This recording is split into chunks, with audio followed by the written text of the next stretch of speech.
Hello friends, मैं विनय निर्भीक। Friends, आपका एक बार फिर से हमारे चैनल पर स्वागत है। तो फ्रेंड्स, आरआरबी एनटीपीसी वैकेंसी को लेकर बड़ा खुलासा। एनटीपीसी वैकेंसी का कैंसिल होना लगभग तय। जी हाँ फ्रेंड्स, अब कैंसिल होना लगभग तय हो चुका है, क्योंकि ये जो है शुरू से विवादों में घिरता जा रहा है और विवाद इसके कम नहीं हो रहे बल्कि बढ़ते ही जा रहे हैं। आप शुरू से देख रहे हैं, कहीं ना कहीं कुछ ना कुछ ऐसा दिख जा रहा है जो बिल्कुल नहीं दिखना चाहिए, नहीं होना चाहिए। ठीक है, आपको मालूम होगा नोटिफिकेशन से ले करके आज तक CBT2 के इंटीमेशन तक आपको बहुत सारी गड़बड़ियाँ देखने को मिली होंगी। रेलवे ने जो जो ऑफिशियल नोटिस में कहा जस्ट उसके उल्टा काम किया अभी तक। ठीक है, मैं एक एक पॉइंट अगर गिनवाऊँ तो बहुत लंबा टाइम लग जाएगा। यानी कि रेलवे जानबूझ करके इस वैकेंसी को फंसाना चाहता शुरू से, और बस ये जो 5 राज्य के इलेक्शन थे उन्हें पार करना चाहता था, जो हो चुका है। ठीक है, अब आगे क्या है, अगर वैकेंसी कैंसिल होगी तो कोई रेलवे को भी जिम्मेदार नहीं बोल पाएगा, क्योंकि रेलवे कहेगा हम तो मजबूर थे, आप ही लोग वैकेंसी को लटकाए फंसाए, ये किए वो किए। ठीक है, अगर हम शुरुआत से बात करें फ्रेंड्स, तो सबसे पहला मामला कहाँ से बिगड़ना शुरू हुआ था, जब CBT1 का रिजल्ट आया था। ठीक है, रिजल्ट में विवाद क्यों शुरू हुआ था, क्योंकि इनके नोटिफिकेशन में ही मिस्टेक था।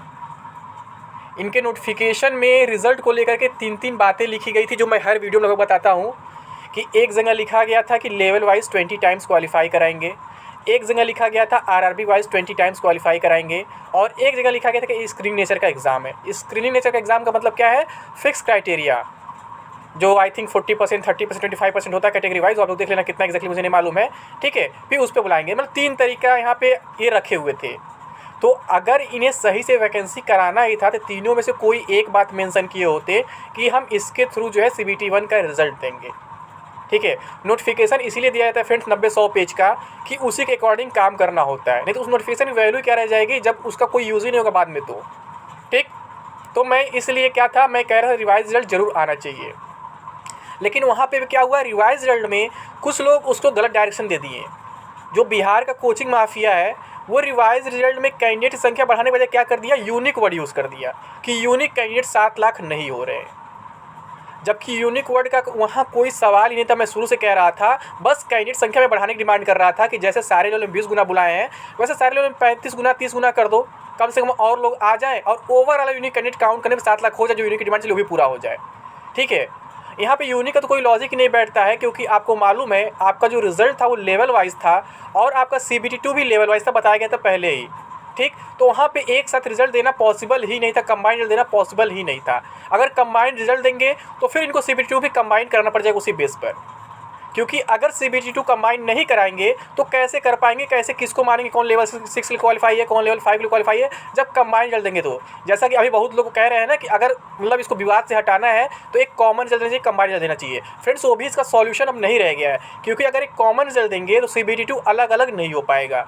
सिंपल सी बात है, कॉमन रिजल्ट मतलब क्या है कि आप सभी लेवल के लिए क्वालिफाई कर गए हैं, तो फिर CBT2 अलग अलग कहाँ से हो पाएगा, किसको छाटेंगे लेवल 2 के लिए, किसको लेवल 3 के लिए, कहीं से भी कुछ भी कंफर्म नहीं हो पाएगा। तो पहला मामला रिजल्ट का था। ठीक है, तो रिवाइज रिजल्ट आया, तो रिवाइज रिजल्ट भी लेवल वाइज दिए लोग, और यूनिक की बात कह रहे हैं, यूनिक की बात अभी भी नहीं है। बस क्या किया गया है, जो रिपीट हो रहे हैं उनको ढक दिया गया है, उनको PDF में शो नहीं किया गया है। पहले तो 20-20 गुना थे भी कम से कम, अब क्या किया गया, इससे बड़ी गड़बड़ी कर दी गई है। ठीक है, तो इसीलिए मैं कह रहा हूँ फ्रेंड्स, ना तो फर्स्ट रिजल्ट के पूरा सपोर्ट में था, नहीं रिवाइज सपोर्ट में अभी भी हूँ, क्योंकि आप जानते हैं फर्स्ट रिजल्ट में कमियाँ कुछ थी। कमियाँ क्या थी, वो नोटिफिकेशन में कमियाँ थी, और जानबूझकर नोटिफिकेशन में बातें मेंशन की गई थी ताकि भर्ती को फंसाया जा सके, लटकाया जा सके। मैं बताया भी था। ठीक है, लेकिन अभी अगर मैं कहता हूँ यही बात कि अगर दोनों रिजल्ट को कंपेयर किया जाए तो देखा जाए तो जो फर्स्ट रिजल्ट था तो वही सही था। क्यों, क्योंकि वहाँ कम से कम 20 टाइम्स फॉलो हुए थे, और कम से कम जो रिजल्ट आया था वो कम से कम नोटिफिकेशन की किसी लाइन से मैच कर रहा था। अभी का जो रिजल्ट आया रिवाइज वाला, वो नोटिफिकेशन के किसी भी लाइन से मैच नहीं करता है, और बार बार जो आप लोग अमेंडमेंट वर्ड यूज़ कर रहे हैं, इस रिजल्ट के लिए कहीं भी कोई अमेंडमेंट भी अभी तक नहीं आया है कि हम ऐसा करेंगे। रिजल्ट डायरेक्ट दिया, कोई अमेंडमेंट तक नहीं है, और अमेंडमेंट ऐसे नहीं आता है बार बार। मैं कई केस का आपको एग्जांपल दे चुका हूं कि किसी भी ऑनगोइंग वैकेंसी का आप प्रोसेस नहीं चेंज कर सकते हैं बीच में। वही प्रोसेस चेंज कर सकते हैं जिससे किसी का नुकसान न हो। अगर किसी का नुकसान होता है तो कोर्ट का दरवाज़ा खुला है, कोर्ट तुरंत कहेगा आप ये गलत कर रहे हैं, बीच में किसी को नुकसान नहीं पहुंचा सकते हैं, आपको जो भी नया करना है आप नई वैकेंसी से कर सकते हैं। ठीक है, तो रिवाइज रिजल्ट आया, अब वहाँ पे विवाद ये हो गया, जो पहले वाले रिजल्ट में पास थे उनको कंपटीशन का डर सताने लगा, क्योंकि पहले हर लेवल में 20-20 गुना का फाइट था। अब क्या हुआ है, किसी लेवल में 20 गुना, किसी लेवल में 50 गुना, किसी लेवल में 100 गुना, किसी लेवल में 200 गुना। ये तो बिल्कुल मतलब लॉजिक से बाहर, नोटिफिकेशन से बाहर है, जो किसी को भी समझ में नहीं आ रहा है। ठीक। और रिवाइज के साथ साथ इन्होंने क्या कहा था कि हम जो इस बार CBT 2 है वो लेवल वाइज के साथ साथ अब RRB वाइज करवाएंगे। ये भी आपको मालूम होगा, कहा गया था RRB वाइज क्यों करवाएंगे, ताकि नॉर्मलाइजेशन से बचा जा सके। अब नॉर्मलाइजेशन का विवाद कहाँ से आया, जबकि वो तो पूरा फार्मूला बेस्ड था, उसमें ह्यूमन इंटरवेंशन था ही नहीं, वो टोटल कंप्यूटराइज था। फिर भी जानबूझ करके नॉर्मलाइजेशन का मामला उठाया गया ताकि ये कहा जा सके कि TCS सही नहीं है और इसका यूज़ करके ग्रुप डी में हम TCS को हटा दें। लेकिन हटा तो नहीं पाए लोग जो चाह रहे थे। ठीक है, नॉर्मलाइजेशन तो पूरा ओपन है ना, दिखाता है TCS साफ साफ कि आपने कितना पाया, कितना आपका स्कोर नॉर्मलाइज हुआ। फार्मूला भी नोटिफिकेशन में मेंशन किया गया है, आप चाहे तो अपना स्कोर कैलकुलेट करके खुद चेक कर सकते हैं कि आपका कितना नॉर्मलाइज स्कोर बन रहा है। तो नॉर्मलाइजेशन में कहीं भी कोई कमी नहीं था, बट कुछ मूर्ख टाइप के कहे या पागल टाइप के कहे जो जबरदस्ती उसका मामला उठा दिए, जिससे रेलवे को कहना पड़ा कि अब हम RRB वाइज एग्जाम कराएंगे लेवल के साथ साथ, जिससे नॉर्मलाइजेशन नहीं करना पड़ेगा।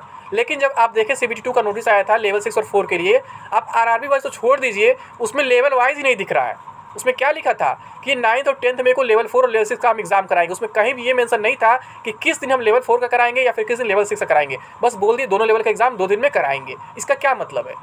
अब इसमें RRB वाइज कहाँ से हो पाएगा? मैं कह रहा था फ्रेंड्स कि जब नोटिस आया था 9-10 में कि RRB है नहीं, अब आज इंटीमेशन आ गया, खुद देख लिए कहीं से भी RRB वाइज सीट इंटीमेशन नहीं है। यानी कि इनको नॉर्मलाइजेशन फिर से करना ही पड़ेगा, क्योंकि आप देख रहे हैं जब RRB वाइज एग्जाम नहीं होता था तब सेंटर जो था RRB वाइज जाता था। अब तो ये बोल चुके हैं कि हम एग्जाम RRB वाइज कराएंगे, सब कुछ RRB वाइज कराएंगे और सेंटर रैंडमली दे दिए हैं। यानी कि एक ही सेंटर पे कई RRB कैंडिडेट्स मिल जाएंगे, जबकि ऐसा इस बार बिल्कुल नहीं होना चाहिए था। जब RRB सब प्रोसेस कर रहे हैं तो हर एक RRB का सेंटर आपको अलग अलग रखना ही रखना था। ठीक है, जब RRB वाइज नहीं था तब हर RRB का सेंटर अलग अलग होता था CBT 2 में, और इस पर RRB वाइज बोलने के बाद आप बिल्कुल उसका उल्टा कर दिए। यानी कि हर एक काम जो है ये लोग नोटिफिकेशन के खिलाफ करते जा रहे हैं। और मैं सुबह ही बताया था फ्रेंड्स, कल कोर्ट में पहली हियरिंग है, तो हो सकता है कि आज शाम तक, कल सुबह तक इंटीमेशन दे दे। तो वही चीज़ हुआ, यानी कि हर तरफ से इस वैकेंसी को लोग लटकाना चाहते हैं। अगर ये लोग चाहते, रेलवे चाहता, एक बार कोर्ट में केस को फेस कर लेता, फिर अपनी सारी बातें रख देता, सारा मामला वही खत्म हो जाता। लेकिन रेलवे नहीं चाहता है कि हम कोर्ट में मामले को फेस करें और मामले को ख़त्म करें। रेलवे यही चाहता है बस लटकाते जाए। 3 साल तो बीत ही चुका है, ऐसे और लटकेगा, फिर बाद में बोल देंगे हम मजबूरन में वैकेंसी कैंसिल कर दी है। क्योंकि आज का सिटी इंटीमेशन आप देख चुके हैं, कहीं से भी वो सही नहीं है। ठीक है, जहाँ सेंटर गया, जो सिटी बताया गया है, उसका ना किसी कैंडिडेट के एड्रेस से रिलेशन है होम सिटी से, ना उसके बोर्ड से रिलेशन है, RRB से रिलेशन है। तो क्यों, किस बेस पर उतना दूर भेजा गया, मुझे नहीं समझ में आ रहा है। बिहार वालों को आंध्र प्रदेश भेजा जा रहा है, राजस्थान भेजा, राजस्थान वालों को महाराष्ट्र भेजा जा रहा है, बैंगलोर भेजा जा रहा है। मतलब क्या चल रहा है यहाँ पर, कौन सा लॉजिक है? यानी कि आप पूरा प्लान कर चुके हैं कि पहले कैंडिडेट्स को हम परेशान करेंगे, इतना दूर सेंटर जा रहा है, वैसे ही लगभग 40-50% कैंडिडेट्स छोड़ देंगे एग्जाम। जो खास करके फीमेल कैंडिडेट्स, जो गर्ल्स हैं, वो उतना दूर बिल्कुल नहीं जा पाएंगी। अभी एक फीमेल कैंडिडेट का कमेंट आया था कि मैं बंगाल से बिलोंग करती हूँ और उनका शायद सेंटर आंध्र प्रदेश गया, पता नहीं कहाँ गया, बता रही थी कि मैं बंगाल से कभी बाहर निकली नहीं हूँ। तो आप सोचो, कोई फीमेल 1000 किलोमीटर 1500 किलोमीटर कैसे जर्नी करेगी? अब बहुत से लोग ज्ञान बांटने आएंगे कि नौकरी तो करोगे, बाहर जाकर ये करोगे, वो करोगे। नौकरी की बात और होती है फ्रेंड्स, वहाँ मामला कुछ और है। वहाँ आपको पैसा मिलता है, अभी आपका कंफर्म नहीं कि आपको नौकरी मिल चुकी है। ठीक है, अब वैसे जब मैं जिस लड़की का बात कर रहा हूँ, उस बेचारी का जो बोर्ड है वो भी होम था, कोलकाता था। ठीक है, आप लोग कहते हैं इतने दूर से अप्लाई क्यों किए, अगर तो नौकरी करने जाओगे ना तो एग्ज़ाम क्यों देने नहीं जा रहे हो। ठीक है, लेकिन उस लड़की का बेचारे का सेंटर जो है इतना दूर भेज दिया है कि मतलब उनका जो बोर्ड है, होम बोर्ड है, यानी कि जहाँ रहते हैं वहीं से होम बोर्ड है, फिर भी सेंटर इतना दूर, वो भी गर्ल्स का, फीमेल्स का, जो कि किसी भी एग्जाम में नहीं जाता है। हर एग्जाम में फीमेल को वेटेज दिया जाता है और PH को वेटेज दिया जाता है कि उनको होम डिस्ट्रिक्ट में, होम सिटी में हम सेंटर दें या फिर नियरेस्ट सेंटर दें। लेकिन जानबूझकर रेलवे गलती पर गलती करता जा रहा है। और कल के कोर्ट केस में देखिए अभी क्या होता है यहाँ पे, मतलब कि पूरी तरीके से जो है रेलवे जानता है कि हम कोर्ट केस में पेटिशनर्स को फेस नहीं कर पाएंगे, क्योंकि यही रेलवे पहले फर्स्ट रेल को वैलिड ठहराया, बार बार कई क्लेरिफिकेशन दे करके, नोटिस के माध्यम से, इंटरव्यू के माध्यम से, कई तरीक़ों से क्लेरिफिकेशन दिया गया, बार बार ट्विटर हैंडल पर, यूट्यूब पर, हर जगह क्लेरिफिकेशन दिया गया कि रिजल्ट सही, हम कहीं भी कोई बदलाव नहीं करेंगे। फिर यही लोग रिजल्ट को रिवाइज़ भी किए। अब रिवाइज़ किए तो उससे भी गंदा खेल इसमें खेल दिए।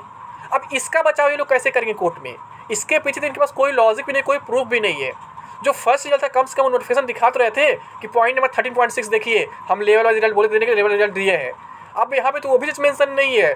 पॉइंट नंबर जो 13.6 वहाँ ये भी नहीं मेंशन है कि हम अलग अलग कितना भी गुना दे देंगे, ऐसा कर देंगे, कहीं मेंशन नहीं है। बहुत से लोग कह रहे हैं इंक्रीज डिक्रीज करने का। इंक्रीज डिक्रीज आप कर सकते हैं, बिल्कुल कर सकते हैं, लेकिन आप एक बार कर सकते हैं, बार बार ऐसे नहीं कर सकते, प्रोटेस्ट के डर से नहीं कर सकते हैं। इंक्रीज डिक्रीज किए होते फर्स्ट ईयर में कर दिए होते, यहाँ रिवाइज करने की ज़रूरत क्यों पड़ी आपको?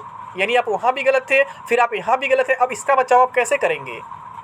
तो फ्रेंड्स, मैं आपसे यही कहूँगा कि आप लोग इस वैकेंसी से बहुत ज़्यादा उम्मीद ना लगाए। एग्ज़ाम दे मन से, कोई दिक्कत नहीं है, बट इसी को केवल अपना लाइफ मत समझे। इसके अलावा अदर वैकेंसीज़ पर फोकस जरूर करें। मैं बार बार कह रहा हूँ, चाहे एसएससी हो या फिर बैंकिंग हो या फिर आपके स्टेट लेवल का कोई भी एग्ज़ाम हो, उस पर फोकस जरूर करें। अदरवाइज़ आपके साथ बहुत बड़ा धोखा होने वाला है फ्यूचर में। ठीक है, ये वैकेंसी लटकती जा रही है और कहीं भी कभी भी कुछ भी हो सकता है। मैं सुबह भी बताया था, पहले बताया था कि कोर्ट केस का इफेक्ट जो है वैकेंसी के प्रोसेस पर नहीं पड़ता है। ठीक है, तो कोर्ट केस का भी ऑर्डर कभी भी कुछ भी आ सकता है, ये भी कोई नहीं जानता, ये फ्यूचर की बात है। और पूरी तरीके से देख रहे जो कोर्ट केस का मामला है वो पेटिशनर्स के ही पक्ष में है, क्योंकि यही लोग खुद प्रूफ दिए पेटिशनर्स को अपने इंटरव्यू के माध्यम से, क्लैरिफिकेशन नोटिस के माध्यम से कि फर्स्ट ईयर 100% वैलिड है, इसमें कोई चेंज नहीं होगा, किसी भी कीमत पर हम कोई बदलाव नहीं करेंगे, ये नहीं करेंगे, वो नहीं करेंगे। अब यही लोग उसे कैसे झूठा साबित करेंगे, अपनी ज़बान को कैसे झूठा साबित करेंगे, अपनी नोटिस को कैसे गलत साबित करेंगे, आप खुद सोचो। हर एक काम में इन्होंने मिस्टेक किया है और जो इन्होंने नोटिस दिया है जस्ट उसके उल्टा काम किया है। क्यों? जानबूझकर, ताकि वैकेंसी को ये फंसाते रहे, लटकाते रहे और अंत में ले जाकर कैंसिल कर दें और बोले कि अब हम क्या करें, अब हमारे पास कोई रास्ता ही नहीं बचा था। तो इसीलिए मेरी आपसे हाथ जोड़ के विनती है फ्रेंड्स, आप लोग इस वैकेंसी से बहुत ज़्यादा उम्मीद मत लगाइए। आप लोग CBT2 देने जा रहे हैं, जाइए, लेकिन उम्मीद मत रखिए कि ये नौकरी मुझे 100% मिल ही जाएगी, क्योंकि इस पर खतरा मंडरा रहा, शुरू से मैं बता ही रहा था। ठीक है, अगर पूरी तरह से कैंसिल नहीं करते हैं तो वैकेंसी घटाएंगे, ये तो कन्फर्म है, मैं पहले ही बात बता चुका हूँ। और यहाँ कैंसिल होने के भी चांसेस ज़्यादा बढ़ गए हैं, क्योंकि मामला फंसता जा रहा है, लटकता जा रहा है। अब आगे देखिए क्या होता है, कोई नहीं जानता है। अभी नए कोर्ट केस की पहली हियरिंग है, देखिए कल एडवोकेट प्रेजेंट होते हैं कि नहीं होते हैं।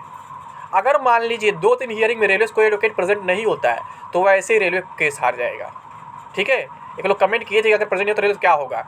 तो भैया, अगर आप प्रेजेंट नहीं हो तो इसका मतलब है कि आप केस में इंटरेस्ट नहीं ले रहे हैं, आप जानते हैं कोई प्रूफ आपके पास नहीं है, कोई बात साबित नहीं कर पाएंगे कि आप सही हैं। रेलवे एक बार, सॉरी, जो आपको कोर्ट है एक बार नोटिस देगा, 2 बार नोटिस देगा, बार बार नोटिस नहीं देगा, आपको बुलाएगा।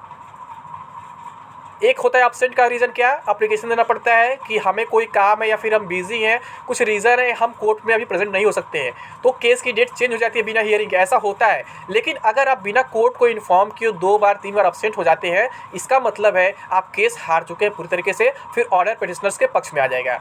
क्योंकि कल का उम्मीद मुझे ऐसा लग रहा है कि रेलवे के एडवोकेट प्रेजेंट शायद न हो, और यही कारण है आज ऐसे इंटीमेशन दे दिया गया अचानक, वो भी इतना गलत तरीके से कि जिसका कोई लॉजिक ही नहीं है। जो एग्ज़ाम सिटी है न किसी को होम सिटी से मैच कर रहा है, न किसी के आरआरबी वाली सिटी से मैच कर रहा है। ठीक है, तो आप अंदाज़ा लगा लो किस हद तक लोग ये गलत काम कर रहे हैं। मुझे और कुछ बताने की ज़रूरत नहीं है फ्रेंड्स। ठीक है फ्रेंड्स, तो अभी के लिए बस इतना ही। Thank you. जय हिंद, जय भारत।